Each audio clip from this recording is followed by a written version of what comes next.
What began as a routine political discussion took an unexpected turn. U.S. Congresswoman Jasmine Crockett had traveled to Burkina Faso for what her team described as a standard diplomatic interview. They anticipated polite formalities, a conversation about West African security, maybe some economic concerns. The cameras rolled, the lights were soft, the air in the studio was cool and still. President Ibrahim Traoré entered quietly, offering a gentle handshake before taking his seat. His demeanor was humble, his voice calm. Everything began as expected, until it didn't. It was Jasmine's question that shifted the air. How do you keep hope alive with so many challenges? Traoré paused. He looked down, then met her gaze, not as a president, but as a man. Hope doesn't come from speeches, he said quietly. It comes from funerals. The room froze. Jasmine blinked, caught off guard. What do you mean? She asked, her voice barely above a whisper. He leaned forward. I've buried more friends than I've shaken hands with world leaders. Silence. Tears welled in Jasmine's eyes. This wasn't a soundbite, it was a confession. The tone of the interview changed. Traoré spoke not like a politician, but like a man remembering more than he was reporting. My closest friend was named Malik, he said. He stared off to the side, hands clasped, his thumb nervously rubbing his knuckle. He died during an ambush while trying to protect a school. They shot him in the leg first. He bled for 30 minutes. No ambulance came. Jasmine covered her mouth. She hadn't expected this. When I got there, he was still holding his radio, still calling for help, still believing someone would come. And did someone come? Jasmine asked. He shook his head. Only me. And I came too late. No one moved. Even the cameras seemed to hold their breath. He's the reason I joined the army. Traoré continued. Now I lead a country he never lived to see free. His voice didn't waver. It didn't have to. The calm hurt more than any outburst could. In that moment, Jasmine understood this wasn't leadership for power. This was leadership born of pain. After a commercial break, Jasmine asked something she hadn't planned. Is there anyone you carry with you? Traoré reached into the inner pocket of his jacket. From it, he pulled a worn, folded photo. Black and white. Faded. Nearly torn. 3 children stood in front of a small mud house. This was us, he said. Before everything changed. He pointed. That's my sister. Aminata. What happened to her? Jasmine asked softly. Malaria. She was 11. We had no money for medicine. We tried boiling leaves. We prayed. It wasn't enough. He folded the photo with care and tucked it back into his pocket. I promised her, at her grave, that one day, no child would die just because they were poor. His hands trembled slightly. I've kept that photo with me ever since. Even on the battlefield. Even in this office. Jasmine wiped her eyes. In that moment, the cameras didn't matter. Titles didn't matter. It was just a man holding a photo, and a woman realizing this wasn't politics. It was grief. With 10 minutes left, the producer signaled Jasmine to steer back to policy. But her heart refused. She leaned in. President Traoré, what do you dream about? He didn't hesitate. I don't, he said. I stopped dreaming the day I saw my mother collapse from hunger. Jasmine stared. I was 15. We had no food left. She fed me the last bit of rice and told me she'd already eaten. I believed her. But she hadn't eaten in 3 days. His voice tightened. She smiled as she passed out, just to keep me calm. Tears returned to Jasmine's eyes. I still see her face, he said. Even now, every time I eat, I ask myself, did I earn this? A long, aching silence. I'm sorry, Jasmine whispered. Traoré looked at her, eyes steady. Don't be. Just remember, some of us didn't grow up trying to change the world. We grew up just trying to survive it. The interview ended. Jasmine stepped outside for air. That's when she saw her, a barefoot girl, no older than 8, standing beyond the palace gate. In her hands, a piece of cardboard read, Can you give my mama a chance? Jasmine moved to call someone, but Traoré appeared beside her. She comes every Friday, he said quietly. What does she want? She thinks if the president sees her, her mother will get work. Her mother washes clothes but hasn't had a client in weeks. Have you spoken to them? He nodded. Many times. I've bought them food, paid their rent, but she doesn't want help. She wants dignity, a job. He walked over, knelt beside the girl, and handed her a small folded paper. She smiled, hugged him tightly, and ran off. Jasmine turned to him. What was that? Jasmine asked. A job contract for her mother, with full benefits. Her throat tightened. You don't publicize this.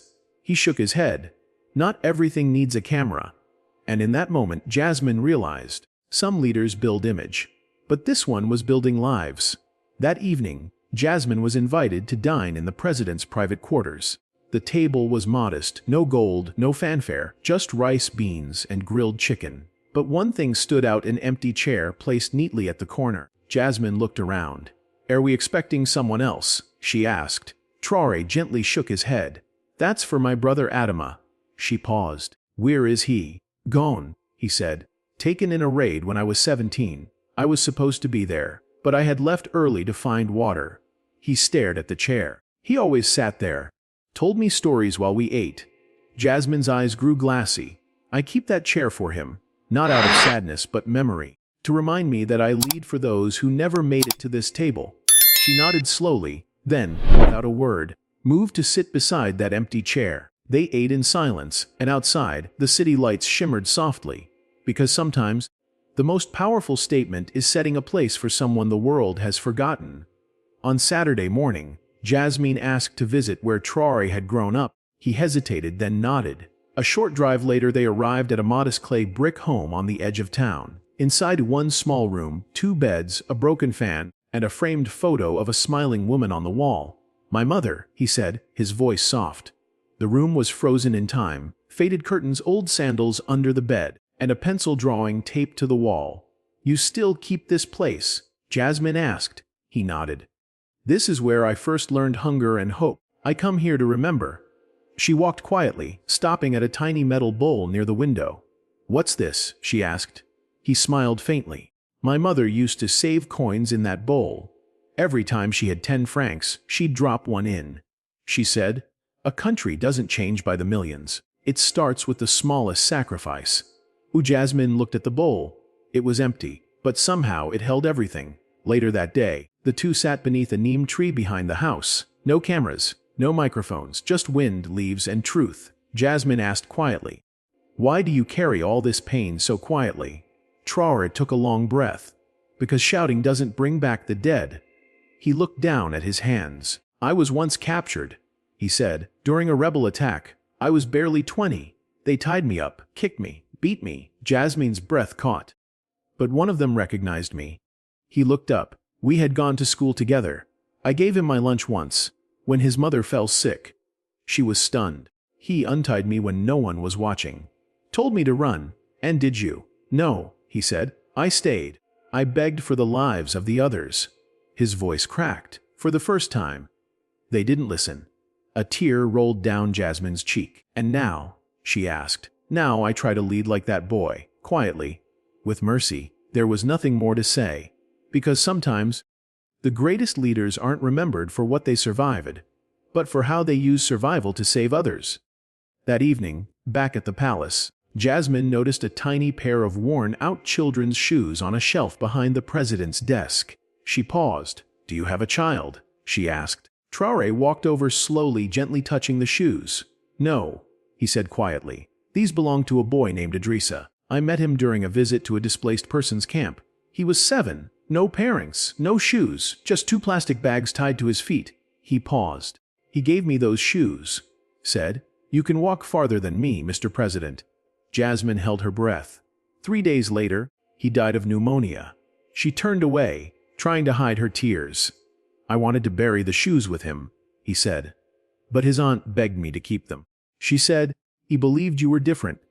Prove him right. He looked at Jasmine. I keep them here to remind myself of the weight I carry. Every step I take is borrowed from someone who never got the chance. And that day, a pair of little shoes said more about leadership than any crown or flag ever could.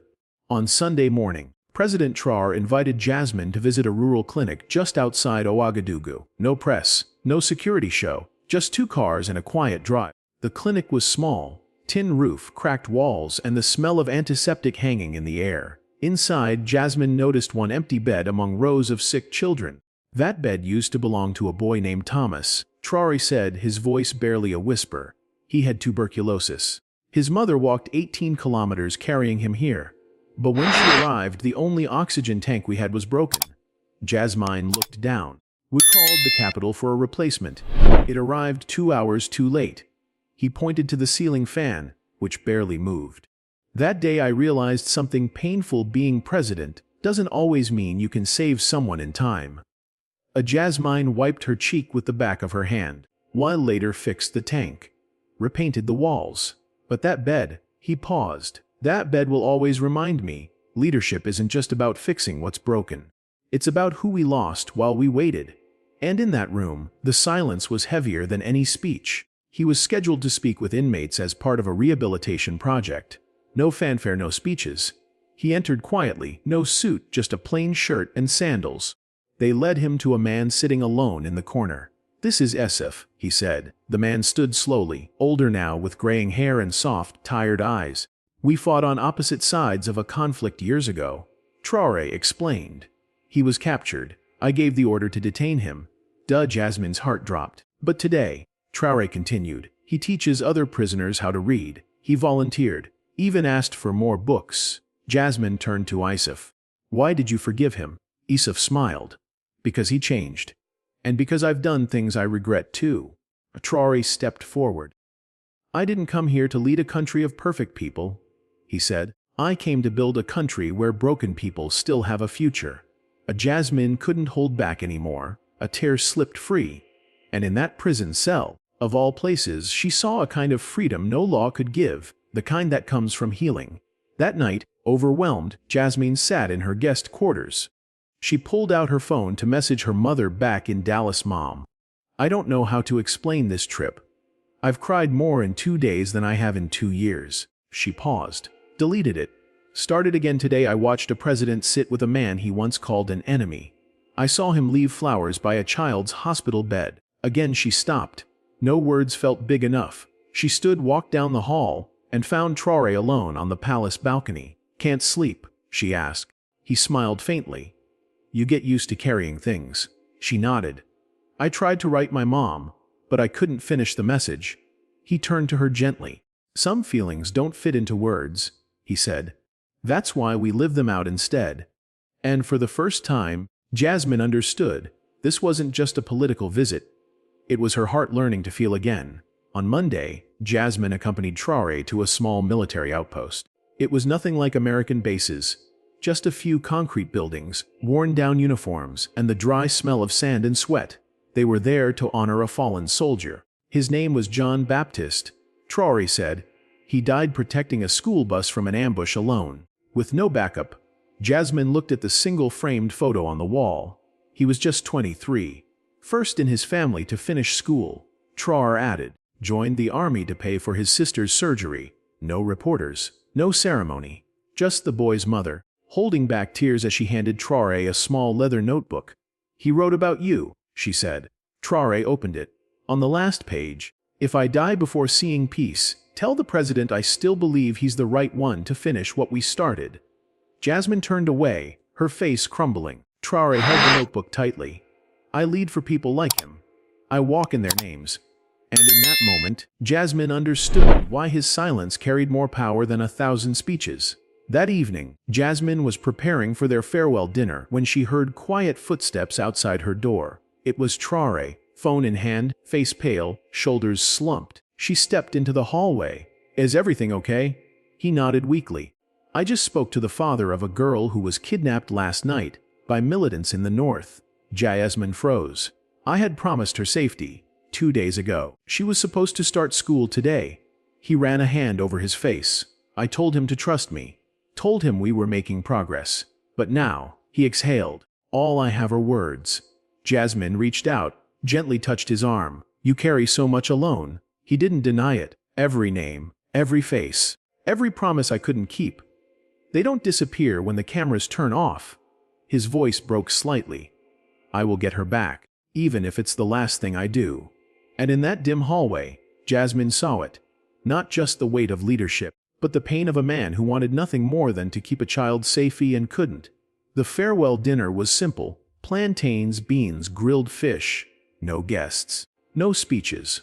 Just Jasmine, Traoré, and the silence between them. She was supposed to leave the next morning, but something didn't sit right in her chest. As they stood to say goodbye, Jasmine stepped forward, hesitated, then, without thinking, wrapped her arms around him. A tight, full hug, one filled with pain, respect, and something unspoken. He didn't move at first. Then, slowly, he returned the hug, a hand on her shoulder, his eyes closed. "I didn't expect to feel this much," she whispered. "Neither did I," he said softly. They pulled apart. Jasmine wiped her eyes and smiled, sad but sure. "Thank you for being more than a title," he nodded. "Thank you for seeing past mine." That night, Jasmine lay in bed, unable to sleep. She thought of Idrissa, the boy with no shoes, of the empty hospital bed, of Jane Baptiste's notebook, of the girl who never got to start school, and of a president who never raised his voice because he didn't need to. Jasmine's final morning in Burkina Faso was quiet. The city stirred gently, the golden light of early sun brushing over rooftops and dusty roads as the car rolled toward the airport. She sat in silence for most of the drive, watching the passing neighborhoods through the glass, thoughts tangled. Then, softly, she spoke. "Can we stop somewhere first?" Traoré glanced over. She didn't need to explain. He already knew. They turned off the main road, heading back to that corner, the one where a little girl had once stood with a cardboard sign around her neck. And there she was. Same spot, same scarf tied loosely around her neck. But something was different.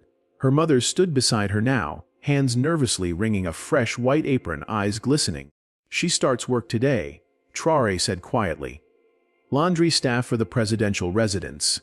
The woman stepped forward, arms trembling as she hugged him. "No one ever saw us?" she whispered. "But you did." Jasmine felt her throat tighten. The girl stepped forward and held something small in her hand. A tiny flower, delicately folded from old paper. "For you," she said shyly. "So you remember Burkina Faso?" Jasmine knelt, tears welling up. She took the fragile gift and held it to her chest. "I won't forget," she whispered. "I promise." Traoré looked down at the girl, then back at Jasmine. "Sometimes," he said, "helping one mother is more powerful than passing 100 laws." As they drove away, Jasmine watched the little girl wave through the rear window until she was only a blur in the dust. And in that moment, for the first time in a long while, Jasmine Crockett felt something deep shift inside her, something she hadn't felt in years. Politics had a soul again. On the flight home to the U.S., Jasmine reviewed the raw footage from her interviews, long hours of dialogue, formal answers, policy talk. Then she found the moment. The moment. She had gone off script, just for a second. "Mr. President," she had asked quietly, "what's something you wish the world knew about you?" He had paused, a long, honest pause, no media polish, no rehearsed phrase. Then he said, "I'm not trying to be perfect. I'm just trying to be the kind of man my mother would have been proud of." No follow-up question. Jasmine didn't speak. The camera just stayed on his face, steady, vulnerable, powerful. His eyes held both sorrow and unshakable strength. During post-production, Jasmine begged the network not to cut that part. "Leave it raw," she said. "Don't edit a single breath." 4 days later, they aired the segment live, unedited. The world lit up. The clip spread like wildfire. Millions watched. Millions cried. News anchors called it the most human moment in modern political history. Young men uploaded emotional videos, saying things like, "This changed how I see leadership." Mothers shared it with their sons. Teachers paused their lessons to show it in classrooms. Churches, schools, cafes, everywhere, people were talking about it. And Jasmine, she stood alone in the back of a studio, hands shaking as the final segment played on screen. She knew, this wasn't just good television. This was truth. Real, unfiltered, and deeply needed. 3 days later, she picked up the phone and called him. "Ibrahim," she said, her voice still unsure how to explain what had happened. The video just passed 50 million views. A pause on the other end. "I had no idea," she continued. "You've become a symbol." His voice came back quiet. "I didn't want to be a symbol. I just wanted to serve my people with love." There was silence between them, long and full. Then he added, "Make sure the world doesn't just talk about me. Let them remember the little girl, the soldier, the boy with no shoes, the man in prison. Those are the real stories." Jasmine wiped away a tear. "Thank you, Ibrahim. For what?" "For showing us that quiet strength is the loudest voice of all." That night, back in her apartment, Jasmine placed the tiny paper flower beside her microphone on her desk. She took a photo of it. then opened her social media app. She stared at the empty caption box for a long time. Finally, she typed, "In a world of noise." One man spoke softly, and the world finally listened. Then she added, "Now it's your turn. If this story touched your heart, if it made you cry, if it reminded you of the power of kindness and true leadership, like this video, leave a comment. Tell us what moved you the most, and don't forget to subscribe, so we can keep telling stories that bring humanity back into the spotlight. Let's make the world listen to hearts, not headlines." Thank you for watching.